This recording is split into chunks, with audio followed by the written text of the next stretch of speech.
Hey everyone, Golden Ninja 3000 here again. Today I'm reviewing LEGO Botanical Collection, set number 10289, Bird of Paradise.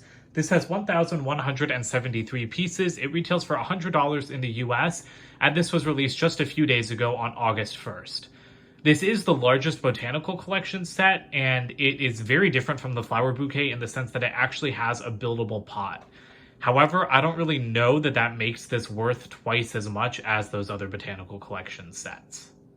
We might as well start with that pot build. I do think it's really nice. It was actually a very interesting construction on the inside. As you can see, it's octagonal, and I'll just pop off one of these side pieces and let some of the soil out so that you guys can start to see how it was constructed. There are some really strange parts in there that I've never seen before, and as you can see, the whole thing is just full of these little 1x1 round studs that make up, as I said, the soil. We do have this nice little nougat stripe going through the bottom of the pot, and that looks really good. The entire pot is very well constructed, and it's heavy too. Like, it's got some actual good weight to it. I was surprised at how dense it was while I was building, because honestly, this is where most of the plastic goes, because the plants are built in like pretty much the exact same way as all the other botanical sets, with just a lot of Technic pieces. So really, all of like the brickwork just goes into the pot. But I think it's worth it. I like that these things have pots. I was disappointed that the flower bouquet didn't come with a vase, but I understood that choice because that is kind of a waste of bricks to, just include a bunch of pieces to build a receptacle for these things when you can just use a regular plant pot that you have at home. Moving up a little bit, you can see the soil better here. I kind of preferred the tiles in the bonsai tree set over the studs here. These are okay, but I don't know. I think that there's too many lighter colored studs. It's like 200 of these nougat colored studs and then 100 of these reddish brown ones. And I would have liked to see like 200 reddish brown and like 100 of the nougat ones, just because I think that this soil color looks a little bit too light, and that is the same highlight color as the pot. But I really like the colors of the leaves here. So you've got like helicopter blade pieces making up these smaller leaves. These are in sand green, and then right in the center you can see that there's one in LEGO's dark green color. And so I think that that's a really attractive color combination, and you can angle these around so that you can kind of, like splay the plant out of the pot a little bit more. The plant stems themselves are also a mix of dark green and sand green. The sand green stems are for the actual flowers themselves, while the dark green is all for the leaves. I don't love the black Technic parts here. I really wish that LEGO had just recolored those into green, but those don't bother me as much as the gray ones. I think that the gray ones look particularly bad. But you can also tell that like the whole thing like sways and wobbles a little bit. I actually really like that effect. They point it out in the instructions that, this thing will kind of like sway in a light breeze the same way that a regular plant does.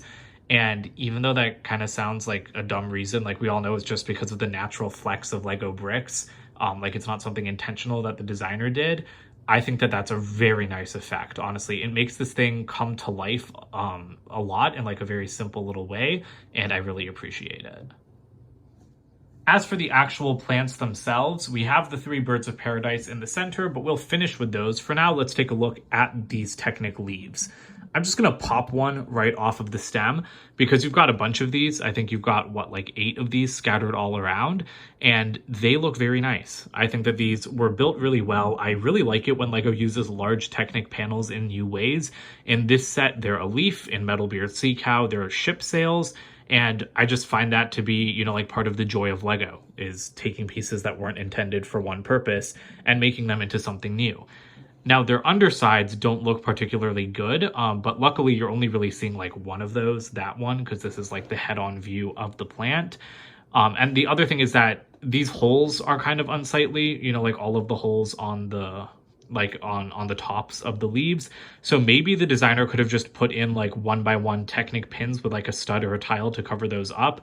That might be a mod that I'll try actually, because that wouldn't really take too many pieces, just like a bunch of extra parts. But for the most part, I think they look really good. And now we get to the actual Bird of Paradise flower. I forgot to mention this at the start of the review, but the Bird of Paradise is a flower native to South Africa. They grow up to like 6.5 feet tall. And all of that information comes from the instruction booklet. So thank you very much to the instruction makers for including that. I've been to South Africa. I don't recall seeing these flowers there, but I'll have to comb through my photos because I'm sure that they must have been around. I just probably wasn't discerning enough in my like flower eyes. But these are gorgeous Lego builds. They look like birds in real life, and I think that in Lego, they look like birds a lot as well. You can rotate their entire stock if you want. This one doesn't move quite as much because it kind of impacts the stock of the one behind it, but you can really, like get a nice pose. And the other thing is that you can angle these so you can kind of have them at whatever position you want. There's also like articulation, if you can call it that, up here, because you can adjust these little like fencing sword foil pieces, and you can adjust like all of these little flower parts individually, so you can create some different looks there. But I just tried to make it look like it's kind of unfurling at the top. And as I said before, you get 3 of those flowers, so I do think it's kind of funny that in a $100 set, like the thing that the set is named after is so small and delicate, and it's also like the last thing you build, like the only thing you do after that is putting in the soil. So it's kind of funny to me that you spend so much time working on like the leaves around it, and you spend so much time working on the pot when like the real focus is just these 3 little builds that take you like, like 10 minutes. Here are the extra pieces for this set. Here's the box for this set. I think it's quite an attractive design with that little strip of orange along the bottom. I really like, the orange on the box. I feel like you don't see a lot of orange in Lego sets in general. On the side, we have some nice shots of the birds of paradise. And then at the back, you do have more pictures of the set. But my favorite part is that you've got a little comparison with the real world flower. You can see, I don't know how well Lego captured it. They did the best they could, but like you can't get like those delicate leaves in Lego. Here's the instruction manual for this set. It is ridiculously thin for a $100 set. I was honestly like shocked. There's nothing at the back. I thought that there would be like the logo of the set or something, but there is some nice information about the set designer, Chris McVeigh, who is quickly becoming one of my favorite Lego designers between, the brick sketches and the police station and everything else he's doing. And then we have, again, just some more very nice information about the flower and the other Botanical collection sets as well. I'm not a flower person. I'm not someone that really likes to have plants, like in my house, like decorating my room. But I really like these Lego things because I think that plants are very aesthetically pleasing. I just don't have the like design skill or time or energy to like care for one or to, like figure out how they look good in a room. So I really like these Lego sets because I love Lego and these look like, nice plants, and I can just like have them decorating my space. However, for $100, this set is absolutely freaking ridiculous.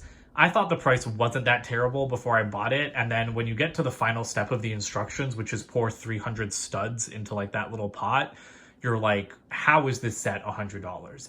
The other Botanical collection sets are $50 with great price per part ratios, so even though this has 1,200 pieces, I don't think we should like give that a pass, because the bonsai tree had almost 900 for $50.